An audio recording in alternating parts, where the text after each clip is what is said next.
Olá, estamos aqui em mais uma edição do podcast Conclusão.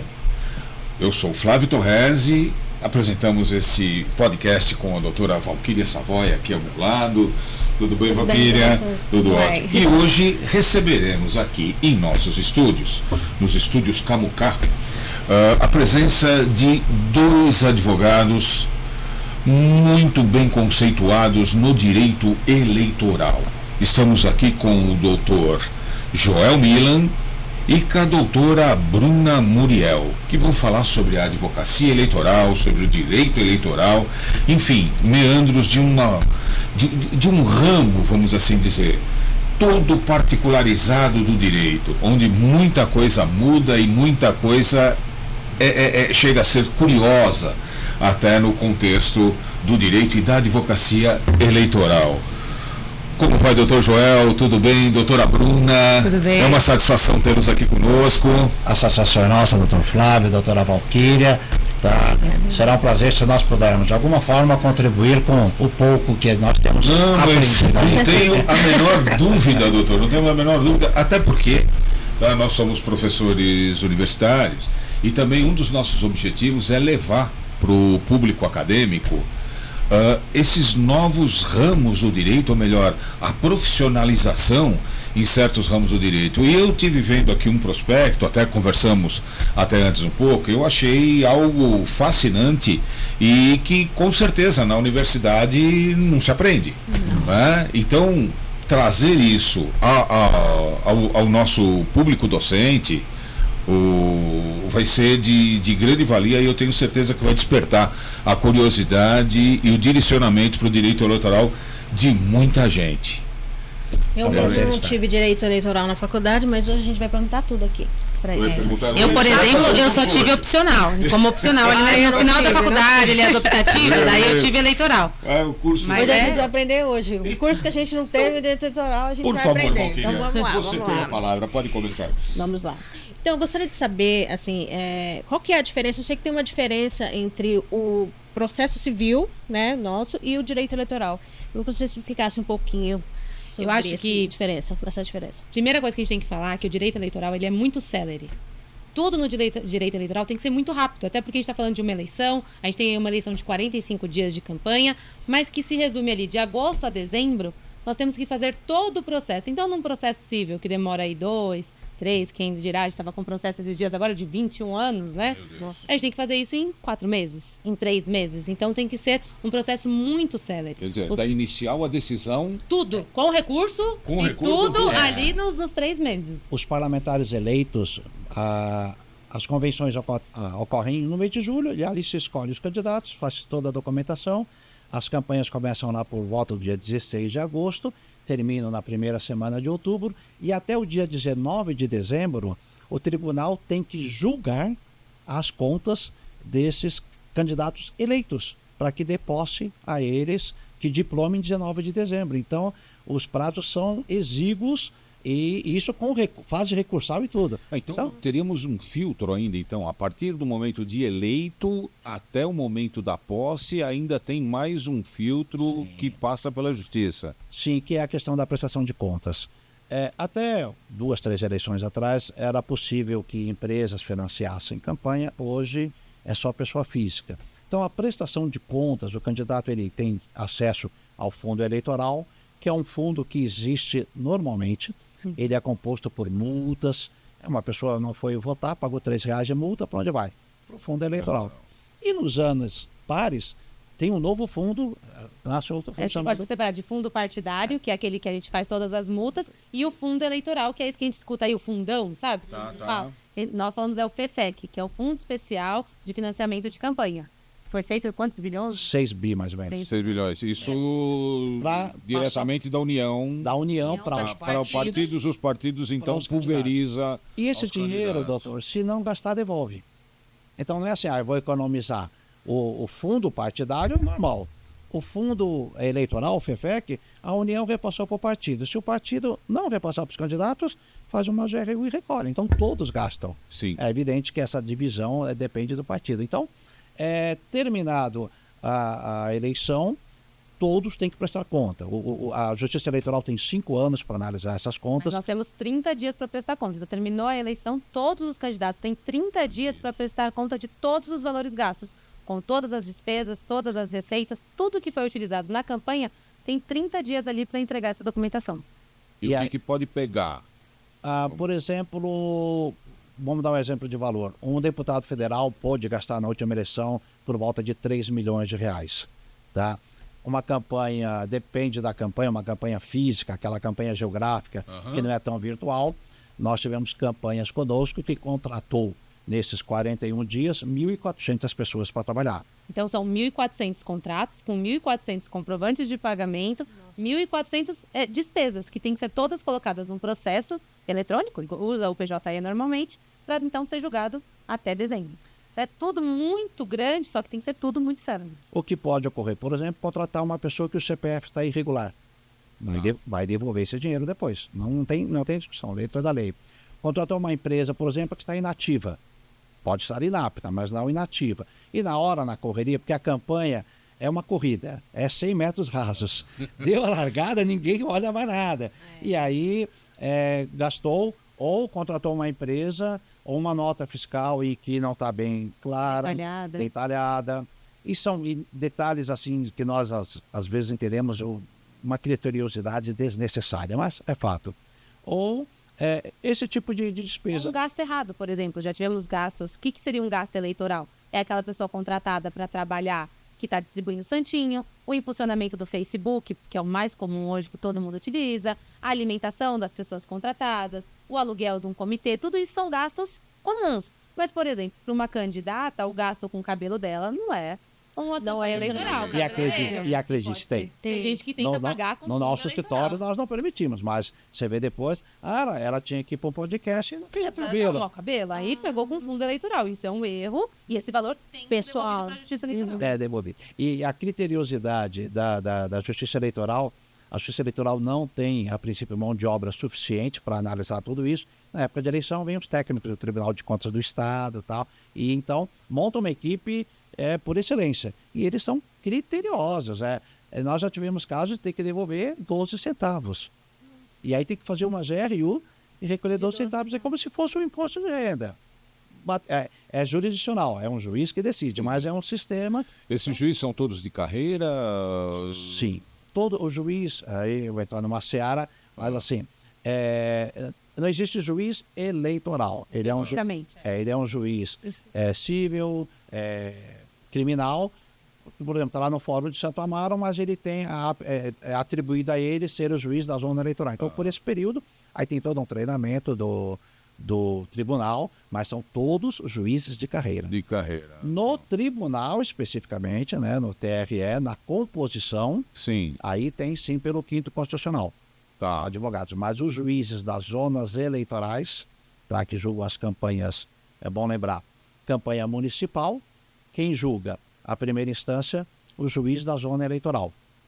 Recurso vem aqui para o TRE. Nas campanhas de deputados, a instância originária, a primeira já é o TRE. Então você já começa... começa na segunda instância. Você já começa na segunda instância. Para deputados estaduais e federais. Senadores. Então a primeira instância é típica para o prefeito e vereadores. Vereadores. Então, acho que uma das diferenças, além dos prazos, né, que assim, o nosso maior prazo no direito eleitoral é 3 dias. Maior prazo. Se for muito feliz, você tem 3 dias. São 3 dias. Se não, são 24 horas, 48 horas. Na época de campanha ali de agosto até dia 19 de dezembro, 20 de dezembro ali, que é o final dos nossos prazos, né? Sim. Os prazos são contados corridos. Então pode tanto iniciar num sábado, quanto terminar no sábado. Então se o prazo saiu para mim, por exemplo, na quinta-feira, sexta, sábado, domingo, meu prazo termina domingo. Vai para segunda. Não começa a contar também no dia útil. E diferentemente do civil, que nós somos intimados pela ordem, né? No dia seguinte. Prazo decadencial. É tudo por rural e você tem que ficar pesquisando o nome do advogado. E as decisões são rápidas também? Rápidas. Assim como nós. E a palavra mais usada no direito eleitoral não é nem decadencial, é preclusão. Você não entregou a documentação no prazo, precluiu. Ela pode, quando muito essa documentação entregue após o prazo, diminuir um determinado valor que você teria que recolher, mas ela não muda a sentença. Vamos dizer, por exemplo, que faltou uma nota fiscal e o juiz deu a sentença, suas contas estão desaprovadas.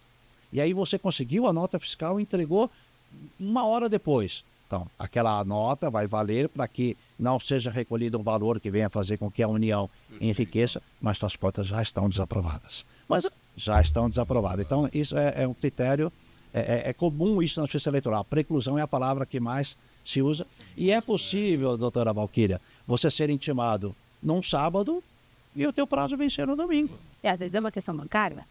Pode ser, né? Então, não tem muito o que fazer. Você tem que ter tudo organizado antes. Eu acho que a questão para uma campanha, né, é planejamento, gente. A pessoa está viajando, não, deixa eu pegar meu computador. Não. Época de campanha não pode viajar. Direito eleitoral. O advogado de julho, gente, a dezembro a gente... Não tem vida. A gente usa assim. Nós vivemos 18 meses e vivemos 6 por direito eleitoral. Por quê? E às vezes o teu cliente, às vezes uma campanha de deputado, ele está lá em São José do Rio Preto e o juiz está intimando aqui. Então precisa o advogado, o prestador de conta estar antenado 24 horas.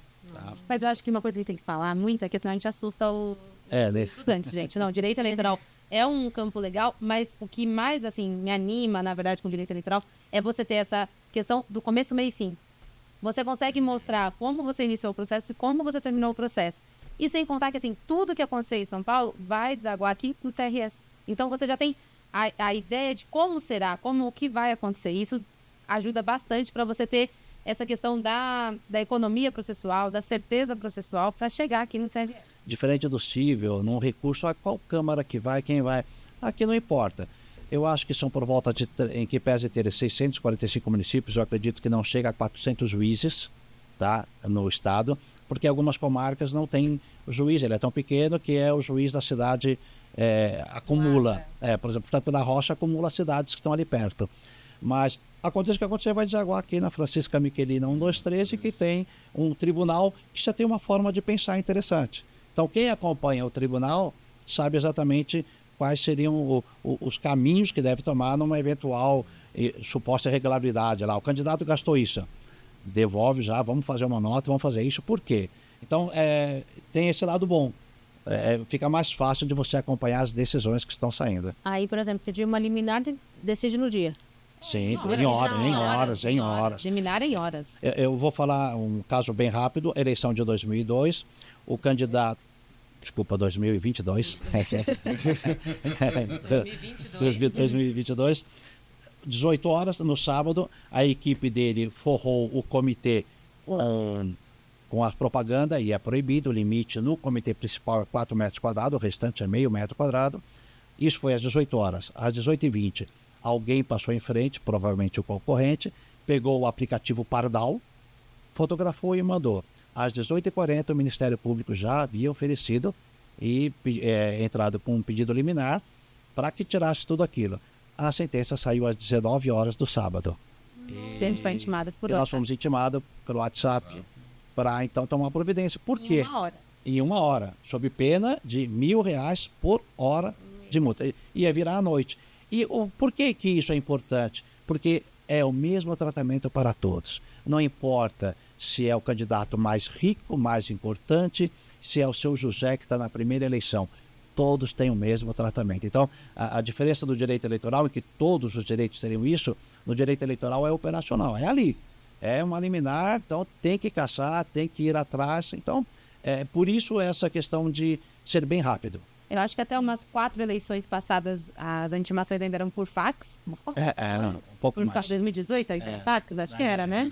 Por fax. Faz tempo, hein? Hoje O nosso estagiário nem sabe o que é um fax, né, gente? nunca nem mais usaram Tem que chegar depois do que é fax, né? Não esquece. Agora é por WhatsApp. Pelo menos já mudou, não é mais fax. Já tá mais... Mas a gente tinha fica lá e deixa ligado, vem a intimação ali na bobina, não pode deixar cair atrás do armário, tudo isso. Bom lembrar que antes da campanha, uma vez escolhido o candidato em convenção, o partido ou o escritório contratado providencia o registro de candidatura.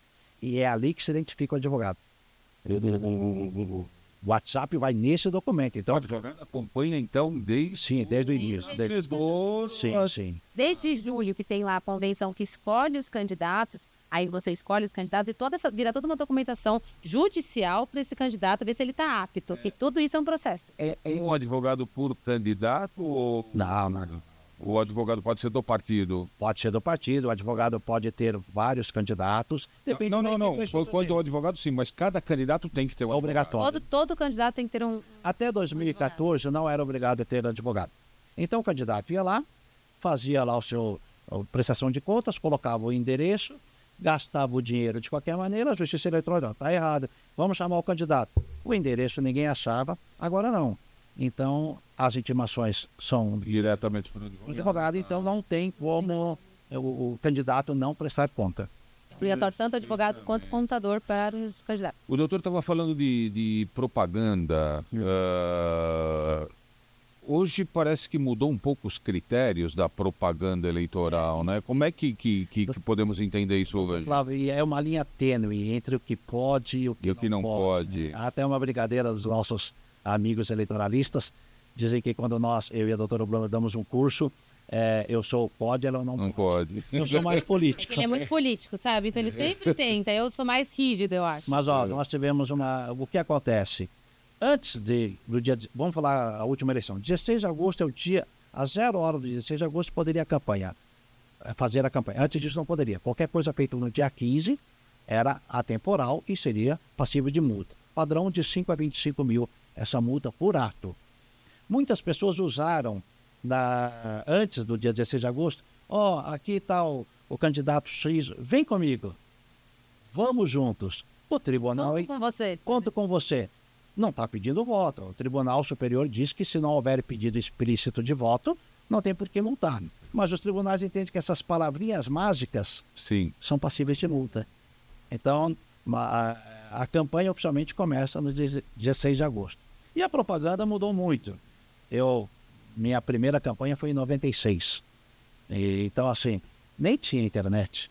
A campanha, ou o candidato ia para a rua, ou ele não tinha voto. Hoje as campanhas, a doutora Bruna vai falar um pouco mais sobre o Facebook, que é possível você pagar, nas palavras do Tribunal Grande Trapalhão de 2018, porque eles ganharam muito, eles pararam até de impressionar, porque não tinha mais como. Eles chegam a não usar todo o dinheiro que é pago para eles.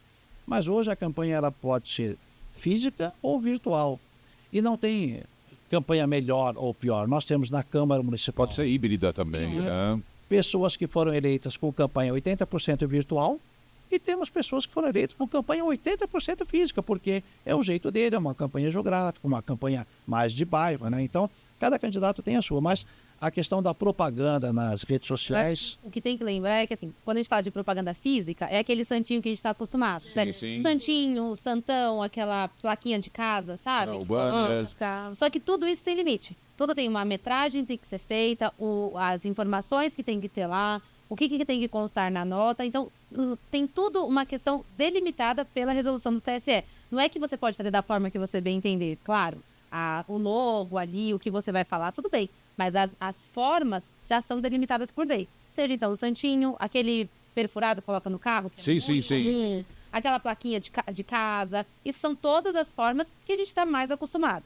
Mas hoje em dia, por exemplo, o que é muito mais comum é a questão de internet.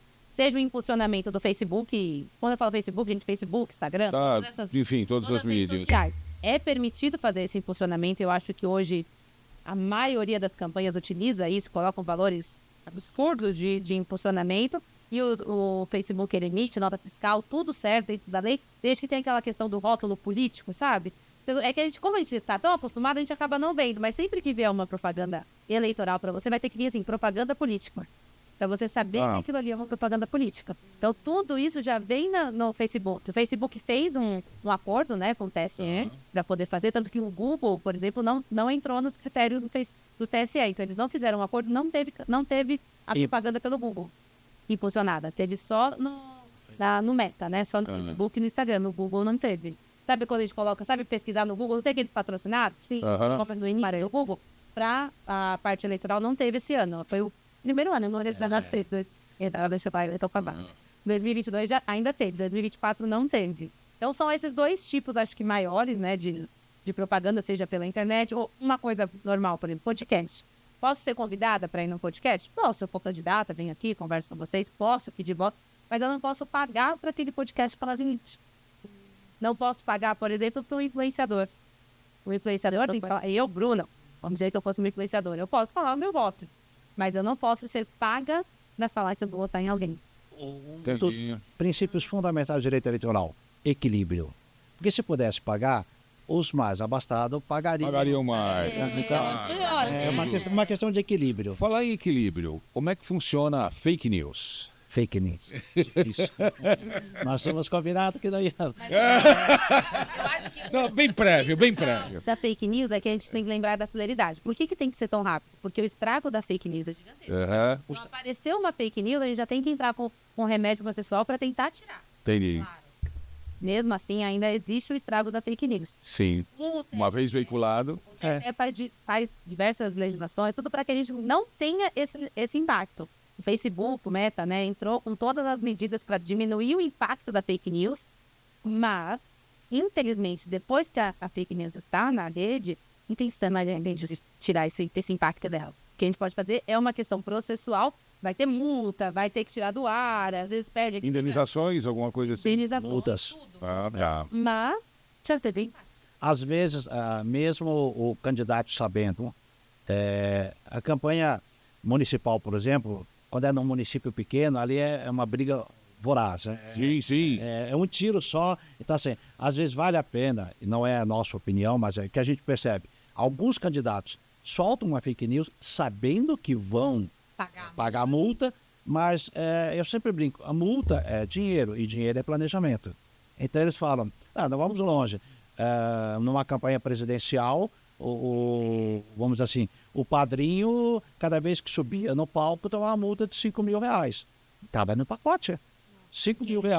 Com todo mundo me ouvindo, é mais barato do que... Sim. Então, sim. a fake news, ela tem esse viés que algumas pessoas fazem disso um patamar. E soltam essas fake news aí nos últimos dias, principalmente.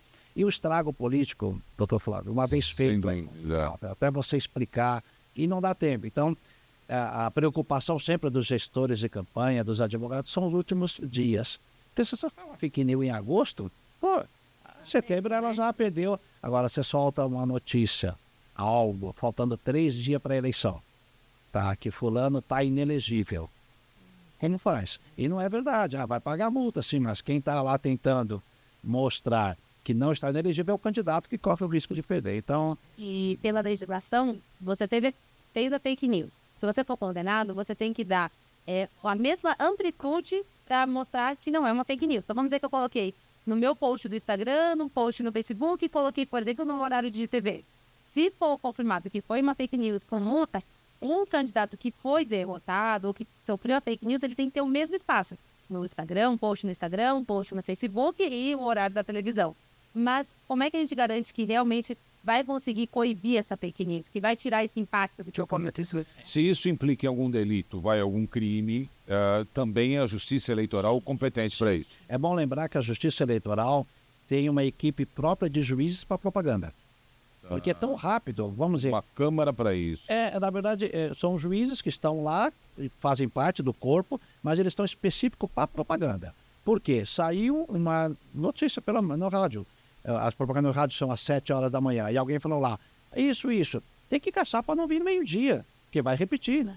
E depois vai repetir às 13 e no outro dia seguinte. Então, os advogados, os operadores do direito entram com essa liminar e tem uma equipe própria de juízes para propaganda, para que aquilo seja resolvido naquele dia, porque o estrago, se ficar... Então, a propaganda tem um tratamento específico próprio por conta dessa celeridade. Por causa da fake news, doutor. A fake news, uma vez espalhada... Eu sempre comento que a campanha de cidade pequena, assim, uma cidade do interior, às vezes é muito mais acirrada que uma campanha em São Paulo. Sim. Uma campanha em São Paulo, essa questão de propaganda, não tem tanto essa questão de ação, vai para lá e para lá, vem aqui, discute. Agora, numa cidade menor, a propaganda um candidato contra o outro, ali brigando com o advogado. Não tem ninguém. Aproveitando o gancho que vocês falaram sobre usar dinheiro, mulher para ir para podcast, essas coisas. Eu queria saber da participação das mulheres na política. Olha, Eu até poderia, mas teve um município aí que pôs a Secretaria da Mulher, o secretário era um homem, né? Então aqui a doutora Bruna responde. nós estamos crescendo. Estamos no caminho, não é a melhor forma, não é o ideal ainda. Hoje nós temos cota, tanto a cota de candidatas, não temos cota de cadeira, mas nós temos a cota de candidatas. 30% das candidatas tem que ser de um gênero, seja ele mulher ou homem. E temos também a cota de financiamento. Então, vamos dizer que eu tenho 20 mulheres e 30 homens, mais ou menos. Então, se eu vier um valor para o partido, tem que ser também distribuído conforme o gênero, seja 20% para o gênero, 30%. Então, tem que ser certinha essa cota. Nós estamos no caminho. Eu acho que a melhor forma hoje não vem só dos partidos ou da legislação, mas nós como sociedade. Ainda tem uma De incentivar a mulher, de nós mulheres votarmos em mulheres também, de irmos, de divulgar, mas ainda temos uma caminhada longa pela frente, por mais que tenha legislação. Vamos fazer um podcast só com esse tema aí, vai ser brilhante. Está convidada, doutora. Nossa, É fascinante. Bom, infelizmente o nosso tempo acaba se escoando. E eu queria agradecer muito a presença aqui, doutor Joel, doutora Bruna. Foi realmente muito esclarecedor, foi um rico bate-papo, vamos assim dizer, onde muita coisa do direito eleitoral, aqui muita coisa que não vem a lume, né, no dia a dia. Hoje aqui ficou bastante esclarecido, os nossos alunos assistindo, tenho certeza que não serão poucos que se interessarão pelo direito eleitoral. E foi muito bom tê-los conosco, nossos microfones estão abertos e numa nova oportunidade, com certeza, doutor, a Bruna já está... com certeza. Tá? E o senhor também, doutor, a sua presença também é fundamental. Muito obrigado pela presença. Obrigada, muito obrigada. Isso, vai ter que dar um corte aí. E a você que nos acompanha, nosso muito obrigado, nosso abraço. E continue conosco no nosso canal pelo YouTube. Algumas dúvidas, perguntas que queiram direcionar aos nossos entrevistados, por favor, utilizem o e-mail que vai aparecer, que nós remeteremos essas perguntas com certeza. Muito obrigado, continue conosco, curta, comente e compartilhe. Até a próxima.